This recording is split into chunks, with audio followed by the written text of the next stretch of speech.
تو ذہن کو بھٹکنے سے روکنے کے لیے آپ کو کیا کرنا چاہیے؟ ترجمے کے ساتھ ساتھ اس ترجمے کے معنی پہ کانسنٹریٹ کرنا چاہیے، توجہ دینا چاہیے۔ اگر عربی کے ساتھ اگر ترجمہ دہرا رہے ہیں اور اس ترجمے کے معنی پہ توجہ دیں گے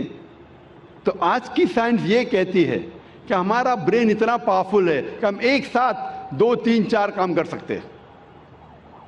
مثال کے طور پہ اگر کوئی گاڑی چلا رہا ہے، شروع میں جب گاڑی چلاتا ہے پوری توجہ دیتا ہے،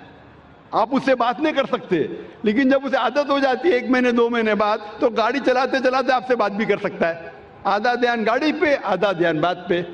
ہمارا ذہن بہت پاورفل ہے، لیکن آج کی سائنس یہ کہتی ہے کہ کوئی بھی انسان 100% 2 چیز پہ دھیان نہیں دے سکتا ہے۔ 50% 2 چیز پہ دے سکتا ہے، 60% 40% دے سکتا ہے، 80% 20% دے سکتا ہے، 90% 10% دے سکتا ہے، لیکن 100% 2 چیز پہ دے ہی نہیں سکتا۔ تو عربی آیت کی تلاوت کرنے کے ساتھ ساتھ اگر ترجمہ دہراتے ہیں، اس ترجمہ پہ آپ کانسنٹریٹ کرتے ہیں، دھیان دیتے ہیں 100%، جتنا آپ دھیان دیں گے اتنا کم آپ کا ذہن بھٹکے گا۔ اگر 100% دھیان دیں گے تو انشاءاللہ آپ کا ذہن کبھی بھی نہیں بھٹکے گا۔ تو اسی لیے ذہن کو بھٹکنے سے روکنے کے لیے یہ ضروری ہے کہ جو بھی آیتوں کی آپ تلاوت کرتے ہیں قرآن مجید میں، جو بھی اللہ کے رسول فرماتے حدیث میں جو میں پڑھنا چاہیے سلام میں، اس کی معنی آپ جانیں اور اس معنی پہ توجہ دیں گے 100%، تو انشاءاللہ آپ کا ذہن کبھی بھی نہیں بھٹکے گا۔ اللہ تعالیٰ فرماتے ہیں، اور اس تقریر کے شروع میں میں نے قرآن مجید کی ایک آیت کی تلاوت کی تھی، سورہ عنکبوت سورہ نمبر 29 آیت نمبر 45 میں، جہاں اللہ تعالیٰ فرماتے اتلو ما اوحی الیک من الکتاب واقم الصلاۃ ان الصلاۃ تنہی عن الفحشاء والمنکر۔ تلاوت کرو ان آیتوں کی جو میں نے نازل کی ہے اس کتاب میں، واقم الصلاۃ،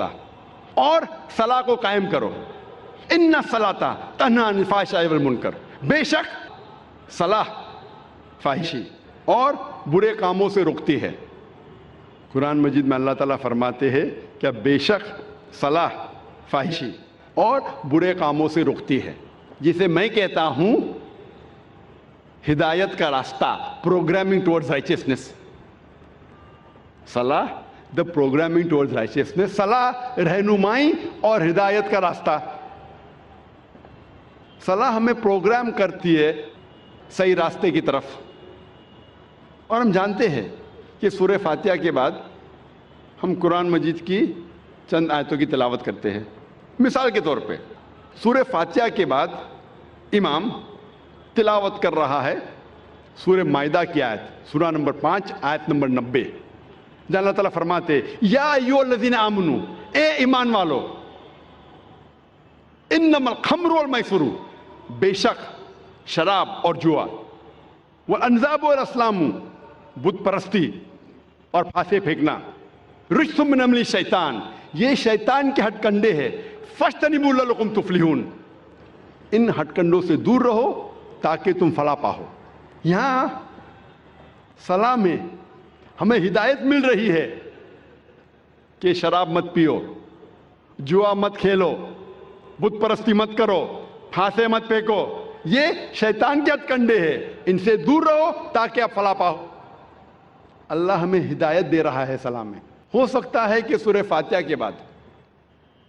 امام صاحب سورہ مائدہ سورہ نمبر 5 آیت نمبر 3 کی تلاوت کرتے ہیں، جہاں اللہ تعالیٰ فرماتے حرمت علیکم المیتۃ والدم ولحم الخنزیر وما اہل لغیر اللہ بہ، حرام ہے آپ کے لیے مرا ہوا گوشت، خون، خنزیر سور کا گوشت اور غیر اللہ کا کھانا، اللہ کے علاوہ کسی اور کا نام لیا ہوا کھانا، یہ آپ کے لیے حرام ہے۔ یہاں ہمیں ہدایت مل رہی ہے کہ مرا ہوا گوشت، خون، خنزیر، غیر اللہ کا کھانا آپ کے لیے حرام ہے۔ ہو سکتا ہے کہ سورہ فاتحہ کے بعد امام صاحب تلاوت کرتے ہیں سورہ بقرہ سورہ نمبر 2 آیت نمبر 188 کی آیت، جہاں اللہ تعالیٰ فرماتے ہیں کہ اپنے پیسے کا استعمال مت کرو جج کو رشوت دینے کے لیے۔ جو حاکم ہے، جو جج ہے، اس کو رشوت دینے کے لیے پیسے مت استعمال کرو تاکہ آپ دوسرے کا مال ہڑپ کر سکو۔ یہاں ہدایت مل رہی ہے کہ رشوت دینا حرام ہے۔ ہو سکتا ہے کہ امام صاحب سورہ فاتحہ کے بعد تلاوت کرتے ہیں سورہ اسراء کی آیت، سورہ نمبر 17 آیت نمبر 23 اور 24، جہاں اللہ تعالیٰ فرماتے ہیں کہ اللہ کی عبادت کے بعد آپ کو اپنے والدین کے ساتھ اچھا سلوک کرنا چاہیے، اور اگر ایک یا دونوں ضعیف ہو جائے تو ان کو اف تک مت کہو، اور ان کے ساتھ اچھا برتاؤ کرو اور دعا کرو اللہ سے کہ ان پر رحمت برسائے جس طریقے سے ان نے بچپن میں میری پرورش کی۔ یہاں ہدایت مل رہی ہے ہمیں اللہ سے کہ اللہ کے عبادت کے بعد ہمیں ہمارے والدین کی عزت کرنا چاہیے، اور اگر دونوں میں سے ایک یا دونوں ضعیف ہو جائے تو ان کو اف تک مت کہو، کیونکہ اللہ سبحانہ و تعالی ہمارا خالق ہے اور وہ جانتا ہے کہ انسان ضعیف ہونے کے بعد ایسے حرکت کرتا ہے جس سے ہو سکتا ہے کہ عام انسان چڑ جائے۔ تو اللہ تعالیٰ کہتے ہیں کہ آپ کے والدین اگر ایک یا دونوں ضعیف ہو جائے اف تک مت کہو، اور ان کے ساتھ اچھا برتاؤ کرو اور اچھائی سے پیش آؤ اور دعا کرو اللہ سے کہ ان پر رحمت برسائے کیونکہ ان نے میری بچپن میں پرورش کی۔ اسی لیے میں کہتا ہوں کہ صلاح رہنمائی اور ہدایت کا راستہ ہے۔ ہمیں صلاح میں ہدایت ملتی ہے، اٹ از پروگرامنگ ٹورڈز رائچسنس۔ جیسے میں نے کہا تھا کہ جب بھی پروگرامنگ کا لفظ سنتے ہیں فوراً ہمارے ذہن میں آ جاتا ہے کمپیوٹر، لیکن کمپیوٹر کو ایک بار پروگرام آپ کر لیں یہ کافی ہے، اس کے بعد فکر کرنے کی ضرورت نہیں، کیونکہ کمپیوٹر کے پاس اپنی خود کی خواہش نہیں ہے، جو ہم پروگرام کرتے ہیں وہی جواب دیں گا۔ لیکن میں نے کہا تھا اگر آپ مجھے اجازت دیں گے کہ انسان کو کمپیوٹر کہوں یا مشین کہوں تو یہ دنیا کا سب سے بہترین کمپیوٹر ہے۔ اس کمپیوٹر کے پاس خود کی خواہش ہے، اسی لیے ایک بار پروگرامنگ کرنا کافی نہیں ہے، یہ اپنے آپ بھٹک سکتا ہے۔ کمپیوٹر کو ایک بار پروگرام کرو خلاص وہ ویسا ہی چلے گا جیسا آپ نے پروگرام کیا، لیکن انسان کے پاس خود کی خواہش ہے، فری ول، وہ آپ کی بات مان بھی سکتا ہے، آپ کے خلاف بھی جا سکتا ہے، اللہ کی بات بھی مان سکتا ہے، اللہ کے خلاف بھی جا سکتا ہے۔ تو ضروری ہے کہ ایک بار پروگرامنگ کافی نہیں ہے، اور اس کے علاوہ ہو سکتا ہے کبھی کبھی کمپیوٹر میں وائرس لگ جاتا ہے۔ اگر کمپیوٹر میں وائرس لگ گیا پھر ضروری ہے کہ ہمیں پھر سے پروگرامنگ کرنی پڑیں گی۔ کمپیوٹر میں وائرس گھس گیا تو ہمیں ہارڈ ڈسک کو فارمیٹ کرنے پڑتا ہے، پھر سے پروگرامنگ کرنے پڑیں گی ورنہ کمپیوٹر نہیں چلے گا۔ تو آج ہم دیکھتے ہیں آج کے معاشرے میں اتنی برائیاں ہیں، ہم جب معاشرے کے باہر نکلتے ہیں ہم دیکھ رہے ہیں کہ کتنے لوگ جھوٹ بول رہے ہیں،